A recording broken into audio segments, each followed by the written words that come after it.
தனுஷ்கோடியில் இது கடல், 2 கடல் சங்கமிக்கிற இடம். அது ரொம்ப ஆக்ரோஷமான ஒரு கடலாக இருக்கும். அதுக்கு பேர் ஆண் கடல் அப்படின்னாங்க. அதை வடக்கு நோக்கி இருக்குது. அதே கடல் தெற்கு நோக்கி ஒன்று இருக்குது, அது பெண் கடல் அப்படிங்கிறாங்க. ரொம்ப அமைதியாக இருக்கும், காமாக இருக்கும். தண்ணியுடைய அளவில் நீண்டு தண்ணி, அதெல்லாம் பேர் தகுந்த மாதிரி வச்சுருக்காங்க. பெண் கடல்னு சொல்லி வச்சுருக்காங்க. இது மனுஷனாக வைக்கிற பேர்னு வச்சுங்களேன். இயற்கை எல்லாம் என்ன வச்சுருக்காங்கன்னு தெரியல, எல்லாம் இருக்கும். இந்த 2 கடல் சங்கமிக்கக்கூடிய இடம் இது. ஃபுல்லாக கடைகளாக இருக்குது. ரொம்ப ஆக்ரோஷமான கடல். ரொம்ப வேகமாக இருந்தாலும் குளிக்கலாம் முடியாது. இதில் தண்ணியுடைய வேகம் அதிகமாக இருக்கும், அலை ரொம்ப கடுமையாக இருக்குது. இங்கே போட்டு கூட, மீன் பிடிக்கிற போட்டு கூட அந்த சைடில் போகிறது இல்லை. இதே லெஃப்டில் இருக்கக்கூடியது தெற்கு கடல் அப்படிங்கிறாங்க. இது வடக்கு நோக்கி இருக்குது.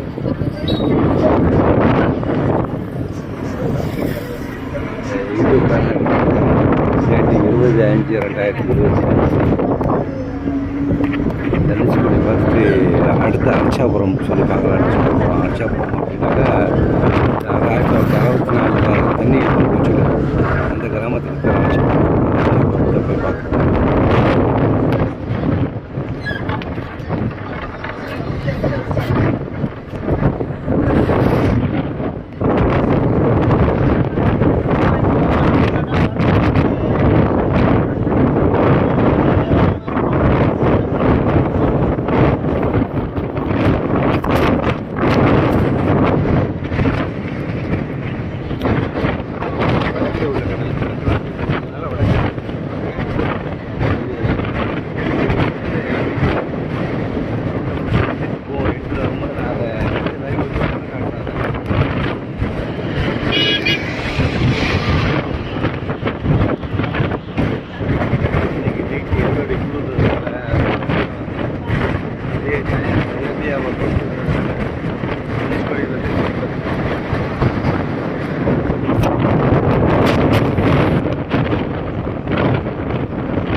இந்த கடல் தெற்கு நோக்கி இருக்குது. தெற்கு நோக்கி இருக்கக்கூடிய கடல் பெண் கடலுங்காங்க.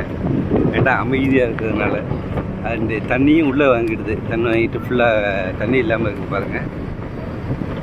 நம்ம தெரிஞ்ச தூரத்துக்கு எவ்வளோ தூரத்துக்கு பார்க்குறோமோ அவ்வளோ தூரத்துக்கு ஃபுல்லாக கடலுடைய அலைகள் இல்லை. கடல் மீன் பிடிக்கக்கூடிய போட்டு இருக்குது. இதே வடக்கு ஒரு ரோடு தான் வித்தியாசம். ஏன்னா ஒரு 20 அடி 25 அடி ரோடு வித்தியாசம்.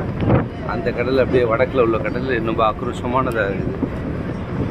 அதையும் டைரெக்டாக முன்னாடி போய் காட்டுறான்னு நினைக்கிறேன். ட்ரைவ் பண்ண காட்டுறதுக்கு இப்போ கொஞ்சம் நேரத்தில் அடுத்து காட்டுறாங்க. தொடர்ந்து இந்த தெற்கு நோக்கி இருக்கக்கூடிய கடலில் மீன் பிடிக்கக்கூடிய மீனவர்கள், அந்த மீனவர்கள் போட்டோடு இங்கே கடலில் நிற்கிறாங்க.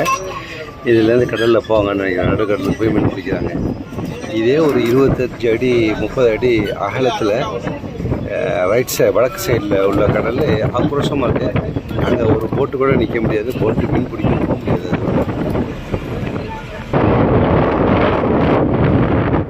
சுமார் ஒரு பஸ்ஸு போகலாம், 2 பஸ்ஸு போகிறதுக்கு இடம் இல்லைன்னு சொன்னாங்க. அந்த அளவுக்கு தான் ரோடை வச்சு முடிச்சு வச்சுருக்காங்க. இப்போ இயற்கை அழகு, செயற்கை அழகு, இயற்கை அழகு அவ்வளோ அருமையாக இருக்குது.